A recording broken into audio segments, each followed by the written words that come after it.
Join UF Hall of Famer and 14-year NFL vet Shane Matthews every weekday as he brings you all you need to know about your Florida Gators, including news, analysis, and opinions with some of the biggest names in sports.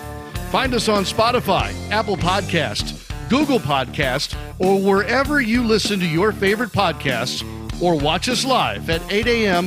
on Facebook, YouTube, and Twitter.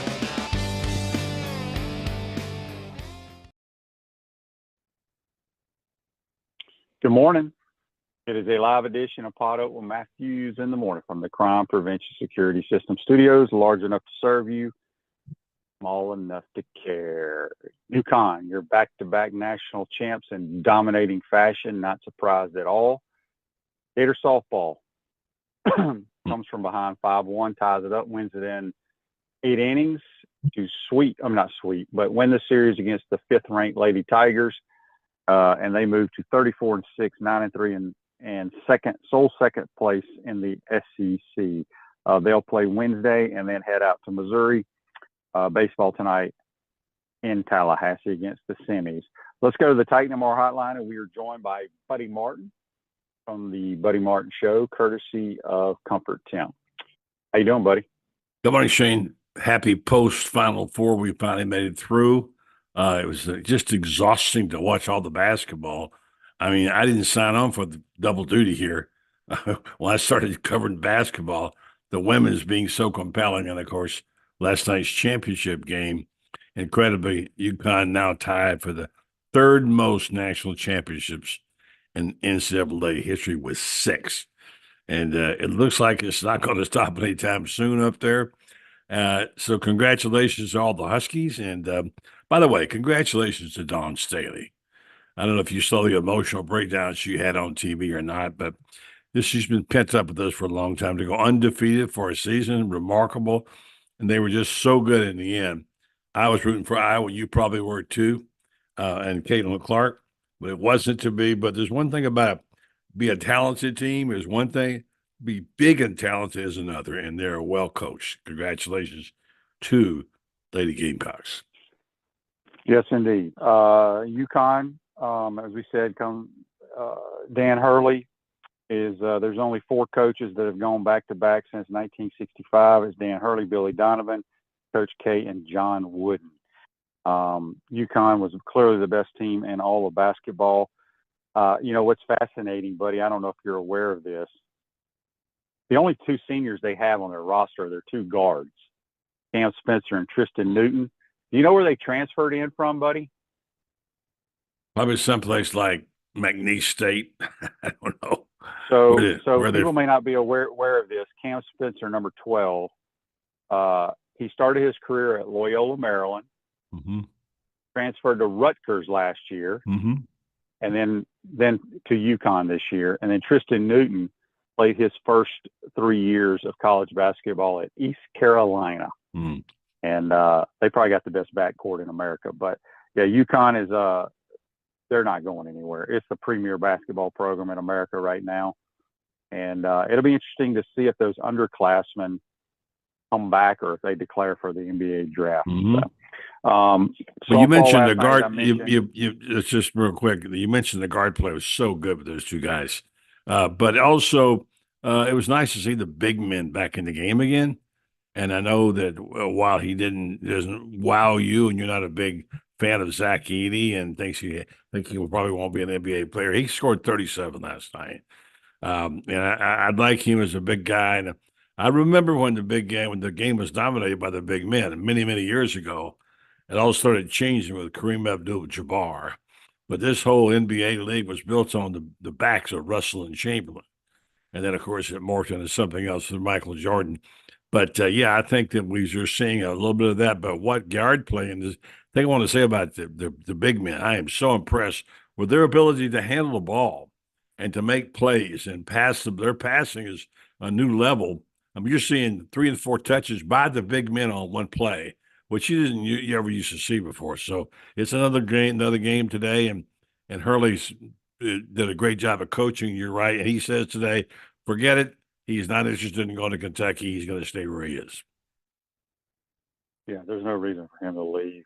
Mike says on Facebook Live, brought to you by Mel Law, can the UConn coach say that his Bolt team is more incredible than the last back-to-back, or he had more to gain than going pro than any other player, yet he's responsible for the return to play?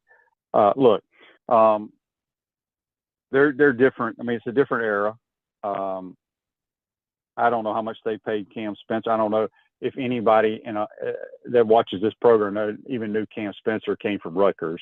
I don't know if anybody thought Tristan Newton came from East Carolina. So they're an excellent basketball coach, coached extremely well. I mean, their scheme and design, especially out of timeout. I mean, I think Dan Hurley, people can say what you want. He people don't like the way he acts on the sidelines a lot of times. People said that about Coach Spurrier. Exactly. People have their own they have their own personality, and you're not going to like them because they're not your coach. They're kicking your ass. I'm with you on that. Buck says he won't be surprised if UConn wins it again next year. I won't either, because, like I said, the majority of their team is underclassmen. It'll be interesting to see if they come back. Yeah, but Shane, by the way, real quick, Shane, it was a great 17 years. Florida's back-to-back. So let's just get that in there and say we loved it. It was a great time and didn't diminish it at all. So, yeah, things records or what have you are always broken. Joseph asked on Facebook Live, brought to you by Mel Law, QB, did you see the comments from the anonymous player talking about the lack of discipline from last year's football team, in particular the D-line and DBs? I did not. I don't really give two craps about these players that go off, because, like I told y'all, Princely, who says whatever he wants to say now that he's Ole Miss, he flashed, but the eye in the sky don't lie. He is not a top-notch football player because he takes plays off and does his own thing. So, does he ever? Yeah. So, again, those two positions that you just mentioned, D-line and DB coaches, are gone from last year's program. So there you have it. I'm kind of hearing some positive things on it, Shane. I know you don't go by much about spring ball, but the people I'm talking to, the reports I'm getting, and the press conferences I'm hearing, the comments have changed. It's a different kind of comment. There is a new level of energy. I'm not saying it's arrived yet, but I see something changing and feel something changing. The program is getting a little bit closer. The players are getting closer.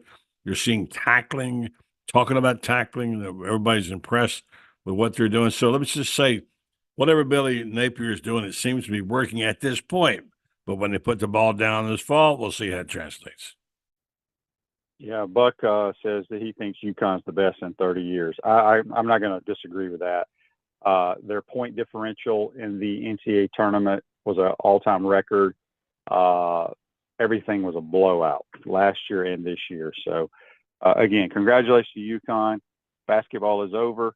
Now it's football, spring football, softball, baseball, other spring sports to focus on. We got a couple of texts here on the Titan our text line. This is from Billy. He says, QB, do you think the UConn team is better than the UF back-to-back? We talked about this the other day. It's hard to compare. How do you measure that? I mean, really, you can't. I mean, both of them are outstanding. I'll just leave it at that. Got a couple of questions here on the Titan our text line regarding softball. This is Jordan in Savannah, Georgia. Buddy, they're piling on you. He says, when will Buddy pay attention and admit the softball team is very good this year? All right, can I respond to that? Because I got beat up last week on the comment I made, and I want to make the point again and go back and watch the tapes. I'm not talking about them not being very good. I'm talking about elite. There's a difference. And I think they're elite. Well, I mean, they had to win the game on a overthrow at first base last night.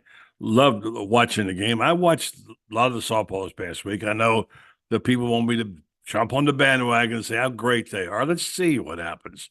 I think the softball program is outstanding and has been elite. I'm not sure if it's elite yet. I'm not ready to say that yet, okay? Now, talk to me about that, and then talk to me about what happened in Missouri to the baseball team. All right? They go in there and lose 3 games to a really bad team.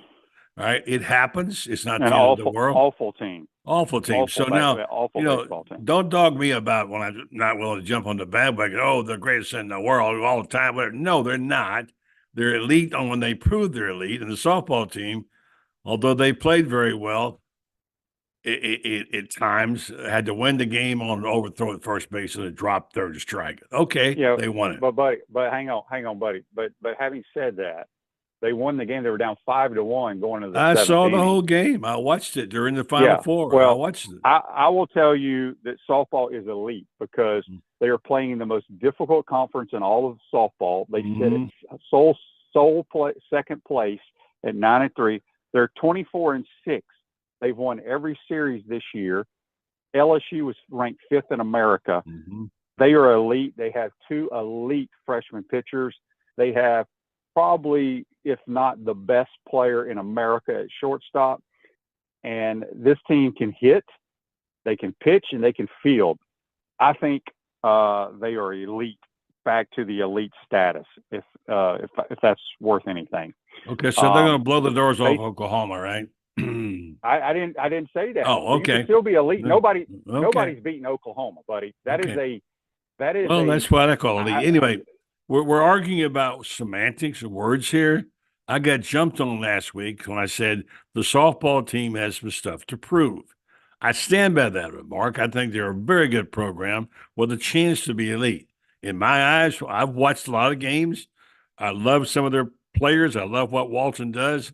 It's going to be a fun run, but I'm not ready to say yet they are elite. And I know the baseball team at this point is certainly not elite.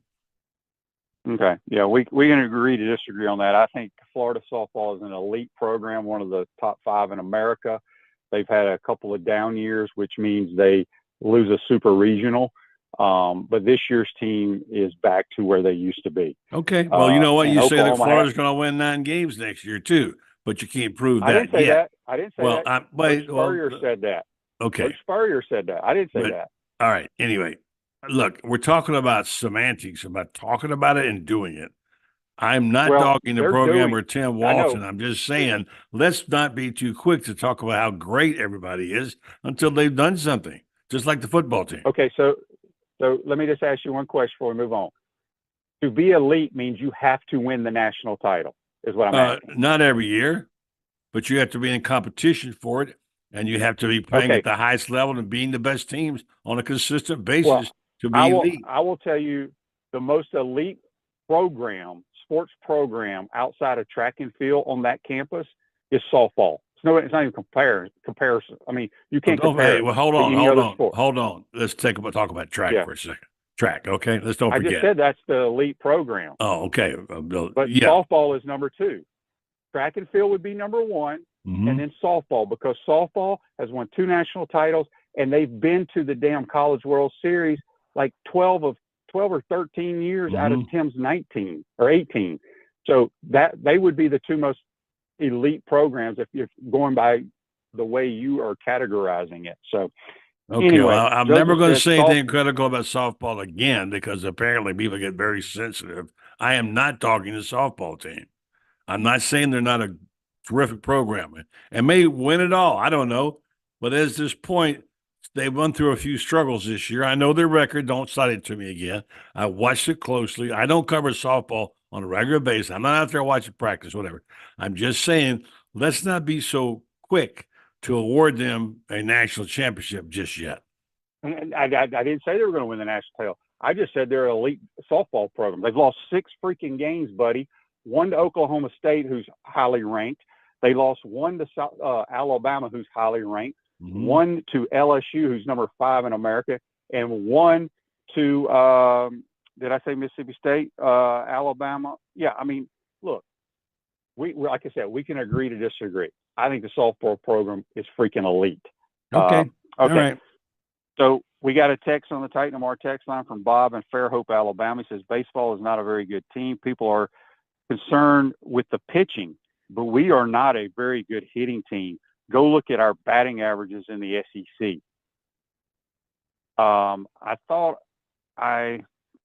Thanks for the text, Bob. I'm pretty sure, and we have a lot of people here that love to look at stats for us. I want to say we are batting 144 in SEC play, if I'm not mistaken. I thought I saw that. I could be wrong. But yeah, hitting is a serious issue. We lost in Missouri 2-1, 4-3 in the first 2 games. We could not hit the baseball. Buck says gymnastics is number. Yeah, I agree. Gymnastics is the lead as well. Yeah, I agree. Even though they haven't won a national title recently. Okay, but they're just like softball. But softball has been to all these damn World Series. What do you want? You got any comments on the baseball team hitting, buddy? Yeah, they don't have any. Kaggs is their best player. He's the best player in baseball. I'm the one who's been saying now for weeks, it bothers me to lose these midweek games. It was, it doesn't matter. It doesn't matter if they lose midweek. It matters to me because they're not playing well. They didn't play well for a weekend. They got embarrassed in Missouri. They can't hit the ball. They're not pitching the ball well. Got a great player, maybe the best player in America. And it's going to be a tough year for baseball. For Sully. Is Sully out the pasture? Is a baseball team elite? Probably still, but they got to prove it. You're not elite when you go to Missouri and lose 3 games. I agree. I didn't say baseball was elite. But I got dogged last week about talking about that. I said it bothers me when they lose these midweek games. Like it doesn't matter. It does matter. Well, I guess, yeah. I don't care about the midweek games. I care about losing to a horrendous baseball team in the Missouri Tigers. Well, maybe you ever stop and think about maybe that you could see them coming. That was what was happening to this team. They played big and lost to bad teams. I don't care when you play them. Yeah, but they were winning their SEC series, which, in my opinion, is all that matters. Text on the Titan MR text line from Josh. No, I don't know who this is from. Says, good morning, guys. Gators wide receiver coach Billy G said this past week that he expects or wants there to be at least 5 deep balls caught over 20 yards or more per game. Well, I think we all think that. I think he heard you say that. You said throw 8 a game, right? Throw 8 a game. That what you said? 8 deep balls a game. People think when I say deep balls, just straight go routes. It's a combination of multiple. Just get the ball down the field. I listen or watch to all the Gator games. They may be run rule tonight by the Noles. Top 10 to almost unranked. Next unranked. May not win 10 more games this year. Well, there you go. Just wait and see. Everybody throw in the tackle. We got a text here says, looks like this guy won the bracket contest. I have my people who set that up, letting me know who won the bracket. We'll let you know what the prizes were, and they'll get in touch with you with all that good stuff. Buddy, we have the spring game this Saturday. I don't know if you're going to attend or not. I am. What are you looking for? What are you looking for in the spring game? Yeah, I'm on my way back today to Central Florida, Ocala. I'll be at the spring game. Well, I mean, you can't see what we want to see, which is, are they physically tough? How's the defense look? The offensive line block. We all know they're going to have offense. They got some. I heard someone say they have speed to burn, and obviously they're getting a lot of props for their passing game, their quarterbacks, or wide receiver. I think I wish I could tell about the offensive line, but it's going to be hard to see that. Defensively, excuse me, I think what I want to see is some playmakers in the secondary. And I want to see the tackling be good. From what we've been hearing and seeing out of practice, the tackling has improved a great deal by the secondary. And that's promising. Linebacker play, there's a lot of talk about Pup Howard and different people like that. It's hard to gauge it. I want to see them line up right. I want to see them get the snap counts right. I want to see them play with a little swagger, and I want to see some nice ball plays and some good passing and catching. And, some scoring. I don't want to see a 10-7 spring game. So that's what I want to see. Yeah, I mean, that's, it's the whole season is going to come down to the front 7 on defense. It's that simple. We got to have better linebacker play. I think the kids they brought in are better than the linebackers that we've had. But the front 4 defensively have to push some people around, have to rush the passer. I love our 2 starting corners. We're going to play a bunch of corners, but I am in the minority when it comes to Devin Moore and Jason Marshall Jr. They are guys that are going to play in the NFL a long time. They're NFL corners. They're long. They gave up plays last year. But as I've stated many times, I don't give a damn who you have back there. If you cannot pressure the quarterback or just hit him a little bit, get him off his spot, quarterbacks in today's world will tear you apart. So Well, it the all edge comes down rushing, to the the edge front. rushing has got to be better. That's for sure. They got to put pressure, as Yeah, you and said, on that those guys, and that we probably won't be yeah. able to tell. But by all reports, they're more optimistic about that. Well, a lot of times defense is all about effort and attitude. Mm-hmm. And like I said, the eye in the sky does not lie. We had some Mm-hmm. guys playing for whatever reason. They were still playing with not giving great effort. I hope that changes this year. Buddy, the greatest sporting event in America takes place this weekend at Augusta National. Now we're talking. I think it's going to rain Thursday. I'm not 100% sure on that. But, you know, I talked to JC and I talked about it yesterday, and I just wished Augusta National, and I'm hoping they do this, is grow the rough, bring the fairways in, because that's the only defense of Augusta National with the way these guys hit the ball now.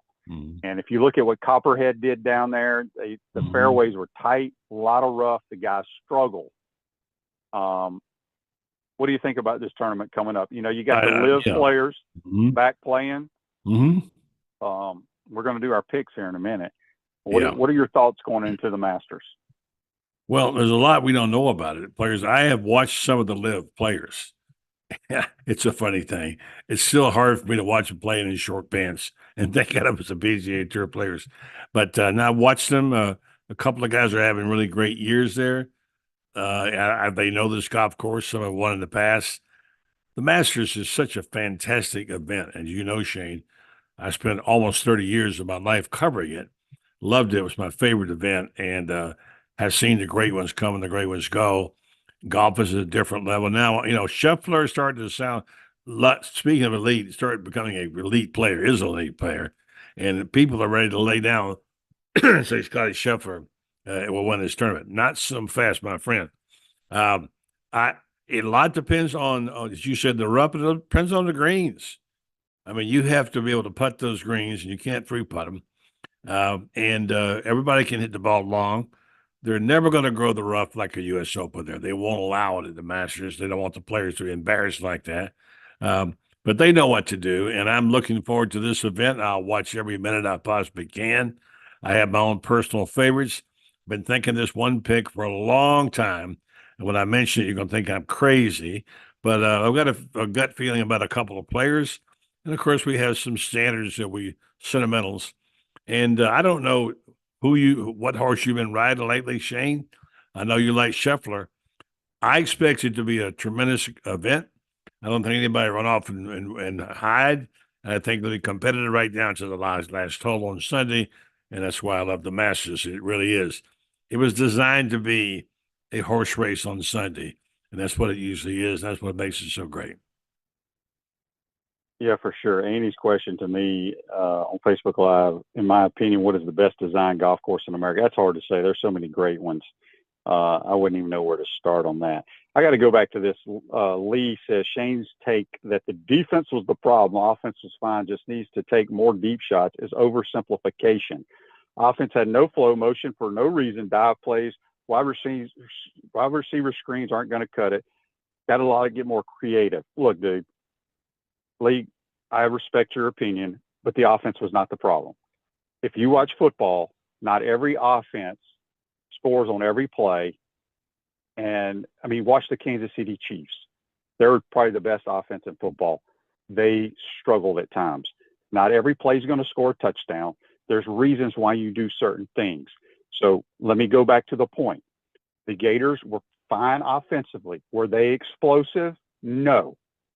Did they score 60 points a game? No. Were they good enough to win 8 or 9 games? Absolutely they were. So think what you want to think, but offense was not the problem last year for the Gators. It was the silly penalties on special teams or the bonehead things that happened, and defense was historically, let me say that one more time, historically the worst in school history for the last 3 years. Okay, so I don't know what games you watched. I'm an offensive guy, but I'm realistic. And you show me one offense that scores every time they touch the football, and then you call back. Okay. All right, that was my 2 cents on that. Okay. Let me get a couple texts before we get to our picks here, buddy, on the Titan MR text line. This is from someone in the 516. I don't know where that is. This Ty Golden's going to have his work cut out for him in the transfer portal. Walter Clayton has a good shot at being drafted. He's athletic, can shoot the three, and can create his own shot.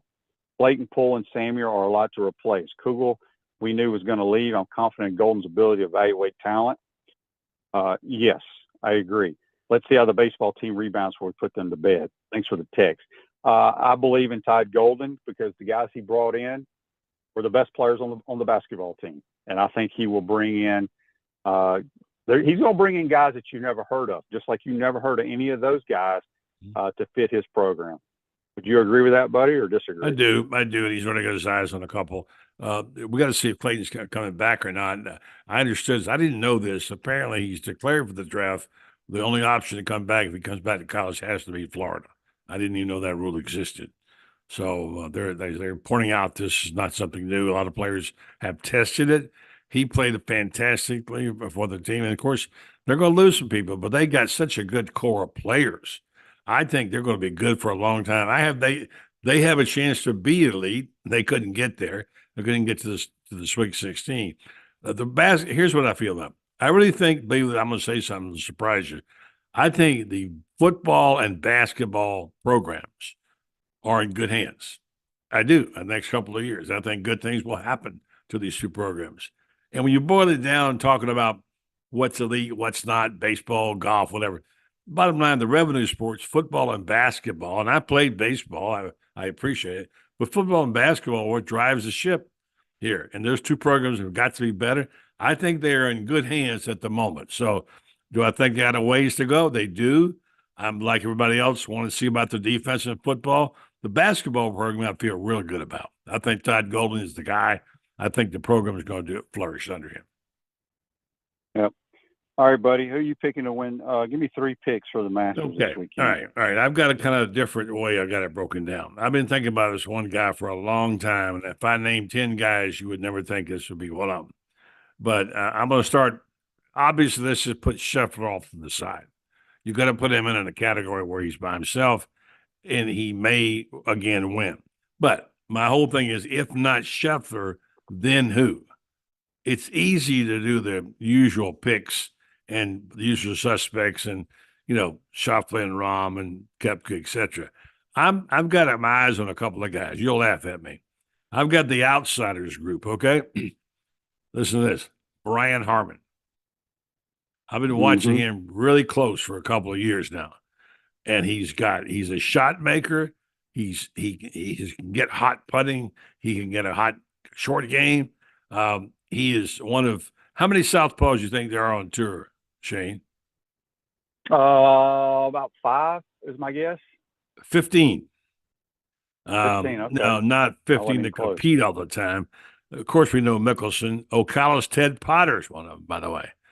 So the guy that won last week on tour, Akshay Bhatia. Yeah, Akshay. I really like his game too, by the way. He's 22 years old, Shane. 22, and he really drives the ball a long way. Different looking cat. He doesn't look like the golfers you and I are used to. So if I don't pick Scheffler, I'm gonna Harman in my group of people, and then the guy who we know about who's sneaky great. This guy has got an amazing short game every time I see him play. Hideki Matsuyama, I think, is a guy that's going to play extremely well there because I think he'll score well.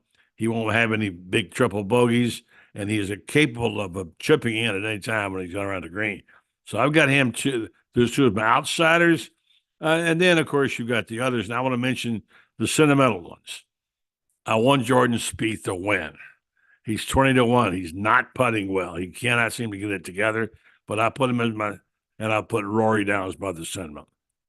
Excuse me. Well, that's a lot of picks there. My 3 picks, obviously, I don't ever pick Scotty Scheffler in mine and JC's deal because he's the best player in the world, best ball striker maybe ever on tour. I think he's got a very good chance of winning again. You took one of my picks. I think Hideki Matsuyama was one of my picks. He's a defending champ. And then I'm going to go outside the PGA Tour to the LIV Tour only because he's the best putter in the world. Jon Rahm? Cam Smith. Oh, I Cam forgot Smith about from him. I Australia. totally forgot about him. You know, Well, he's the best putter in the world. Mm. I don't know if I have not seen Cam Smith play since, I guess the last time I saw him play was in the British Open. Yeah. He may have been fishing all year long. I don't even know if he's playing in the Live Tour. Maybe just took the money, but he used to be the best putter in the world. I'm expecting him to have a big week. So that's my three guys. Okay. Well, I'm gonna go with that's Yama and Spieth and Hartman, my three. Okay. All right, good stuff, buddy. Appreciate your time. We'll see you next week. Enjoy the Masters. All right, thank you, Shane. That's Buddy Martin from the Buddy Martin Show. Join us on the Titan Tomorrow hotline, courtesy of Comfort Temp. We're going to take a quick time out. This is like a Gator Bait Tuesday. We're going to have Franz Beardl, who's going to really give us some inside info on the Gator spring game this weekend. You're watching and listening to PodUp with Matthews in the Morning from the Crime Prevention Security System Studios. We'll be right back. We want to take this moment to thank our sponsors who keep the show going and pay the bills. Our premium sponsors are Crime Prevention Security Systems, large enough to serve you, small enough to care. Titan MRI, Gainesville's only locally owned and operated MRI facility. Meldon Law, the only official injury and accident law attorneys of the Florida Gators. Peachland Dental, Gator Nation's first choice for dentistry in Port Charlotte. QC Kinetics, live pain-free with QC Kinetics. Campus USA, put some star power to work in your financial life with Campus USA Credit Union. Comfort Temp. Comfort is our business, peace of mind is our promise.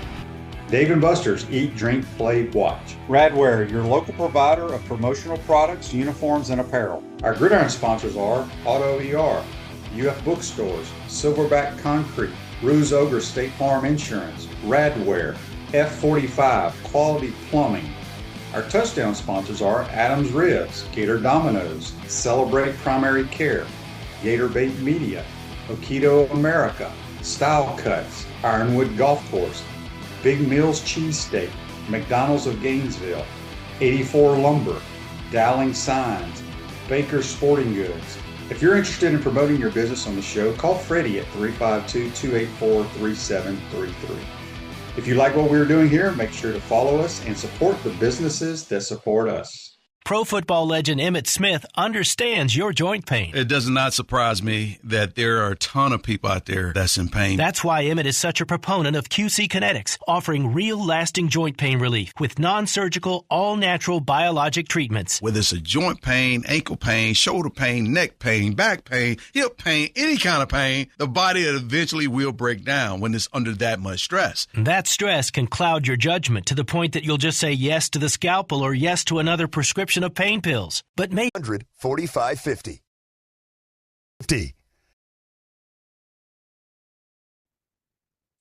Welcome back to the Crime Prevention Security System Studios, large enough to serve you, small enough to care. Radware is a family-owned business that prides itself on excellent customer service while providing quality and affordable promotional products and customized apparel.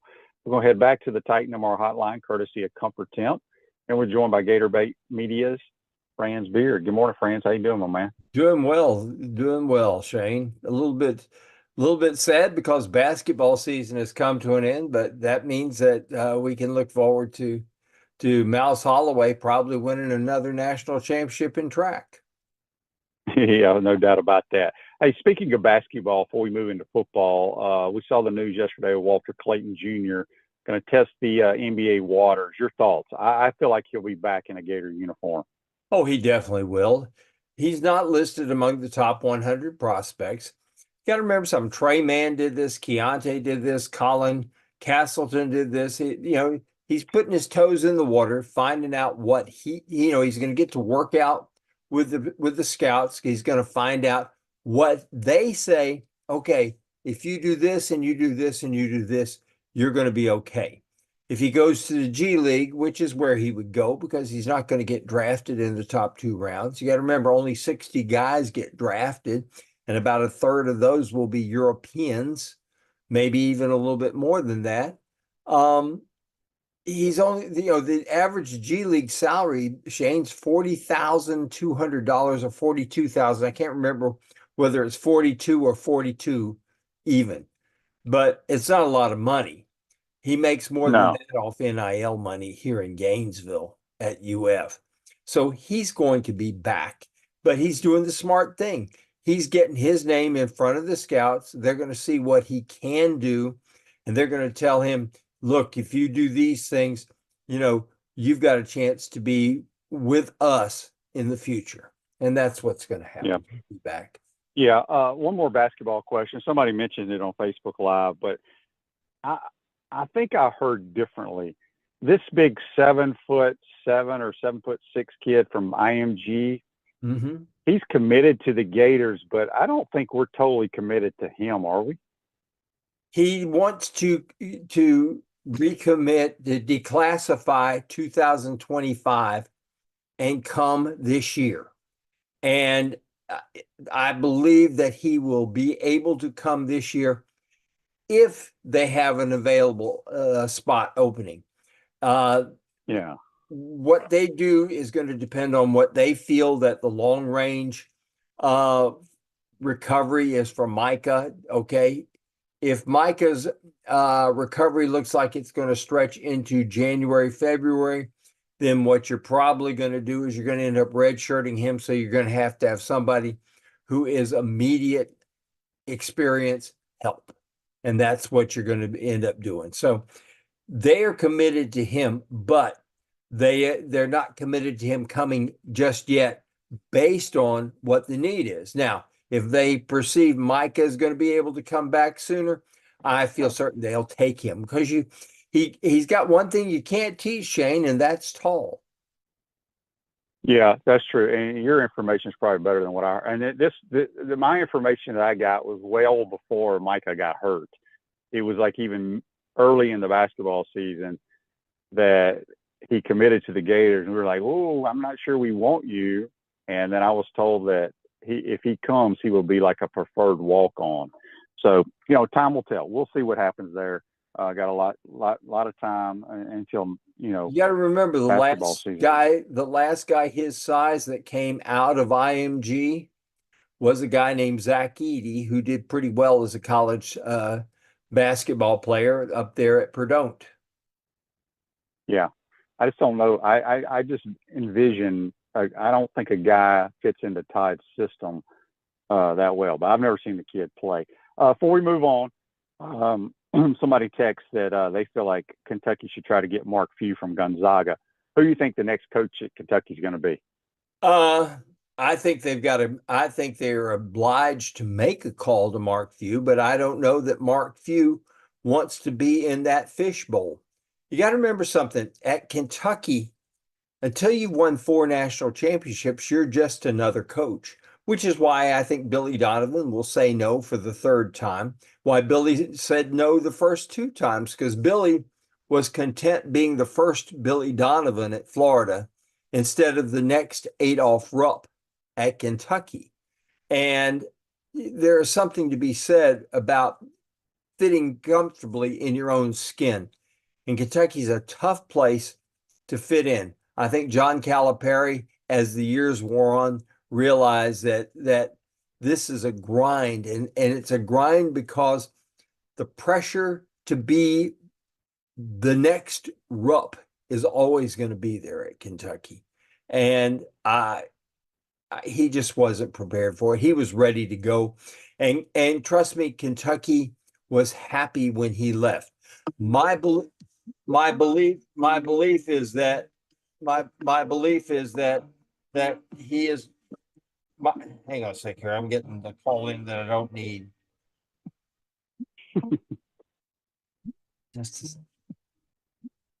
My belief is that he is going to that Kentucky is going to go with somebody like Chris Beard. But my belief is the guy they'll end up settling on is Iowa State's TJ Otzelberger. And I think he's young. He's won wherever he's been. He was at one at South Dakota State, had 3 extraordinarily good teams there, has had 3 really great teams at Iowa State. And I think he's at the best place that he can be if he comes to Kentucky. As far as future greatness. I don't think he's ever going to be great at Iowa State. I think he's going to be really good there, but I don't think you can win a national championship at Iowa State. You can win one at Kentucky. Yeah. Live a healthier lifestyle with a bowl, flavorful smoothies, and our amazing food. Tropical smoothie. When you eat better, you feel better. We got Franz Beardl from Gator Media here, talking Gator sports on the Titan More Hotline, courtesy of Comfort Temp. All right, Buck's question to you. It's the $1 million question, Franz. Are we going to be any better on the offensive line? Yes. Yes, we are. We have more length and health on the outside. We have more quickness on the outside, both manual and Crenshaw Dixon are longer. They're both 6'7", 6'8" types. They both have real good slide step. You worked with left and right tackles, and you know darn good and well. Playing offensive line on the outside, you got to have a really good slide step, and you got to have quick hands enough to get a hand into the chest, because quite frankly, that's playing offensive line at this level in the passing game. If my arms are longer than yours and I can get my hands in your chest and I'm quick enough to slide outside, I've got you beat every time. And these guys both can do it. It's enabled them to move Damian George inside to guard. And you got to remember something. Damian George was going to be a guard at Alabama, and he wanted to play tackle, and they said, you can't play tackle. You're not quick enough. He came here, they gave him a shot, and guess what? He's not quick enough.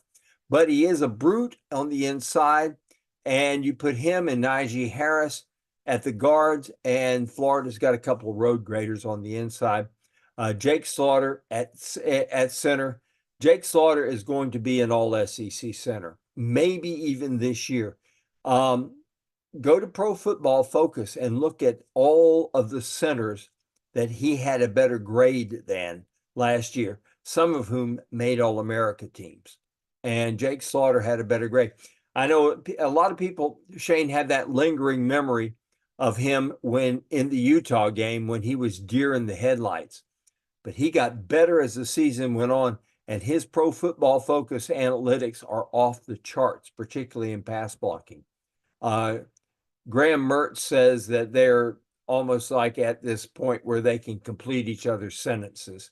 And you worked with good centers. You had Cal Dixon here, who was another one who was like that. The two of you, he could say, hey, Shane, they're coming from the right side. You knew that he was telling you that's what was going to happen. So that's what Jake can do for Graham Mertz.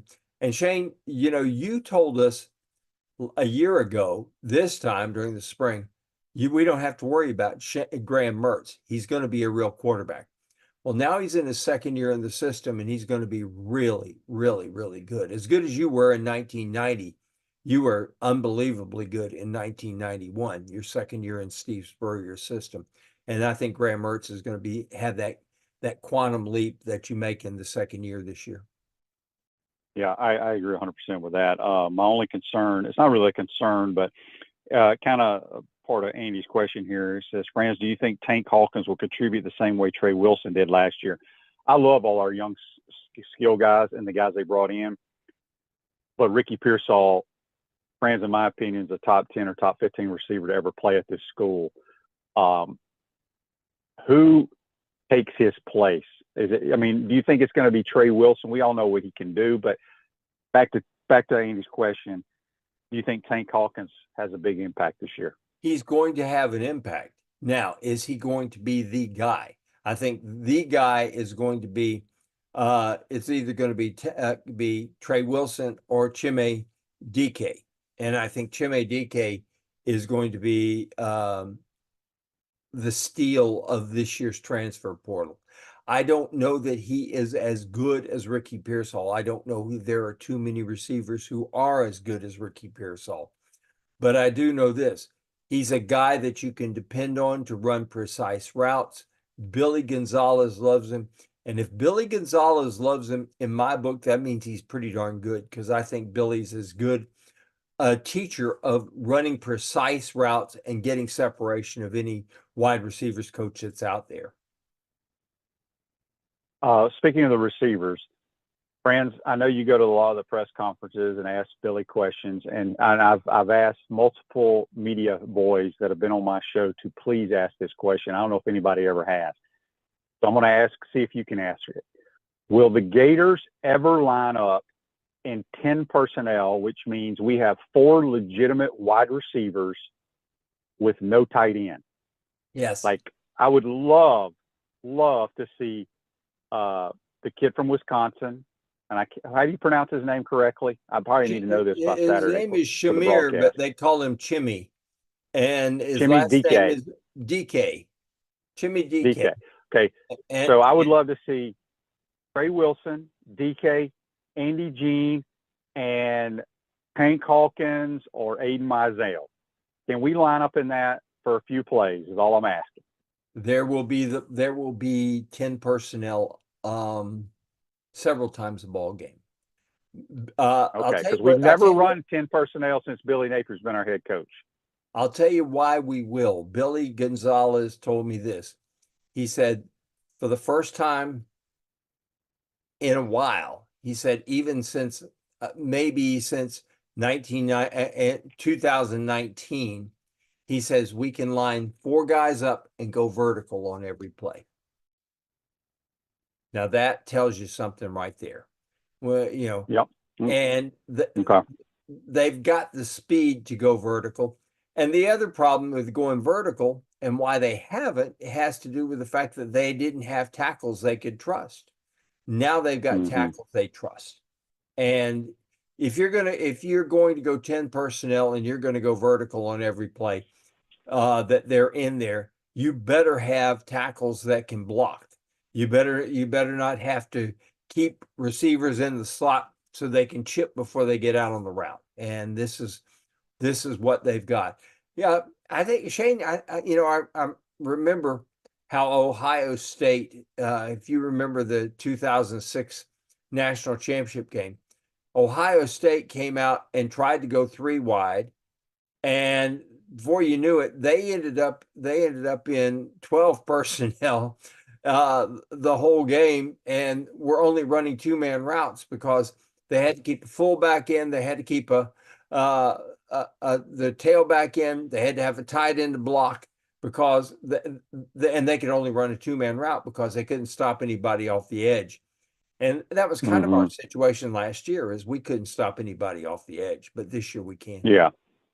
And I'm not talking about go 4 wides every play. I'm a huge formation because you keep the defense on their toes when you can dictate coverages with certain type of formations. And so hopefully we'll get to that. All right. So let's switch to the defensive side of the ball. I'm still convinced for the Gators to win any games this year, the front 7 has to be better because we have been historically awful the last 3 years on defense. Oh, please tell me, Franz, we're going to be better on the front 7 on defense.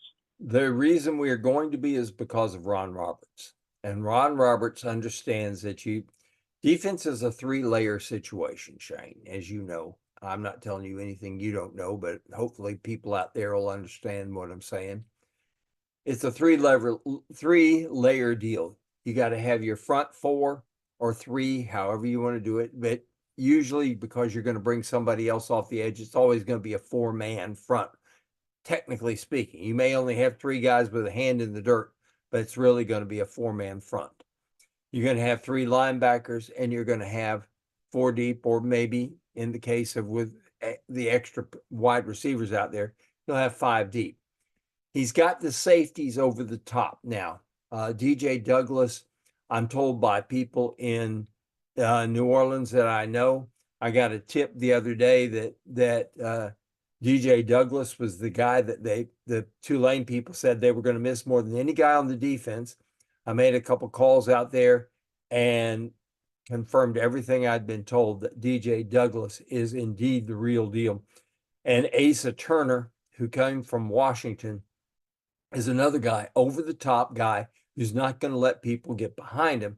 And that's going to allow him to put Triquezy Bridges in on the slot guys.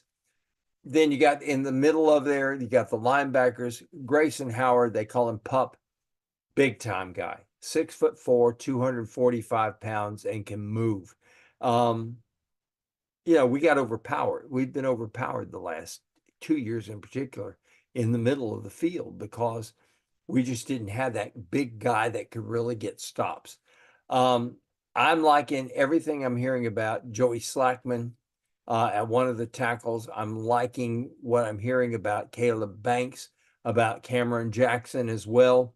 Both of them being able to really facilitate a push in the middle. And then this guy you're going to hear a lot about, George Gums, came from Northern Illinois, and he's a guy that has grown into his position. He's now like 6'4", 6'5", 245 pounds, and really, really quick off the edge. TJ Searcy, another guy who is poised to have a really, really big year off the edge. And I'm going to tell you what, don't count the freshmen out. Don't count the freshmen. Oh my goodness. They like our freshman out of Daytona Beach. He's going to be LJ McCray. Yes, LJ McCray. He is going to be okay. So as I stated, I love our two corners. I liked them last year, and I tell people I don't care who's playing corner. If you can't rush the passer, balls are going to be completed.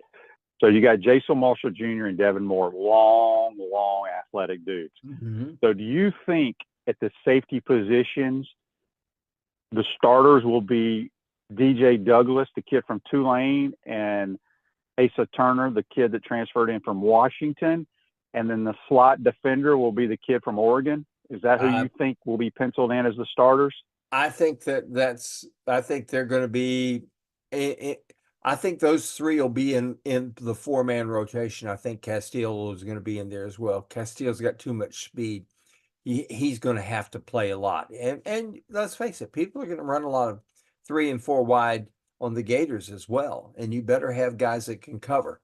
I'm also hearing some really good things about some of the younger cover guys. I think Will Harris. I was skeptical when they hired Will Harris. But the more I've talked to people, they tell me the guy really can coach. And I look at what happened at Washington in 2022. I thought maybe, or 2021, I think it was. I thought maybe that 142 yards a game was because of Jimmy Lake, who was their head coach at the time. And Jimmy Lake being a former defensive coordinator, and people say, no. Jimmy Lake had the overall scheme, but the guy coaching the secondary was Will Harris. They were aggressive. They were ball hawks. They only gave up 142 yards a game through the air. They just locked you down. And I understand that they're really, really getting the good cover guys. Billy stressed that they had a lot of good coverage, tighter coverage. Mm-hmm. And the biggest thing that he said Saturday that I liked was the fact that he said we're tackling so much better. If they kept an NCAA stat for missed tackles, we would have won that hands down the last 2 years in particular. Yeah, I've never seen a team miss as many tackles. And if we, Shane, if Florida had just been an average tackling team, not even a good one, but an average tackling team, they would have won. Instead of being 11 and 14, they would have been 16 or 17 wins the last 2 years, easily. Yeah. So if they'd been a great tackling team, they'd be 19 and 6. Yeah, I agree with that. Joseph asked, did Jakeem Jackson stay? Yeah, Jakeem Jackson's another guy. Like, they rotate the secondary guys, but I think who I mentioned earlier will be the starters. Franz, we already ran out of time. It goes by way too fast. We appreciate your time, my man, and we'll get you back on here soon. Have a great weekend. All right, Shane. Appreciate you. Take care, bud. Yep, that's Franz Beardl from Gator Bait Media. Join us on the Titan More Hotline, courtesy of Comfort Temp. Hope you enjoyed today's program. Tomorrow, JC will be here with Mike Morgan. We'll do our Peachland Dental Masters picks. Have a great day, folks. Take care.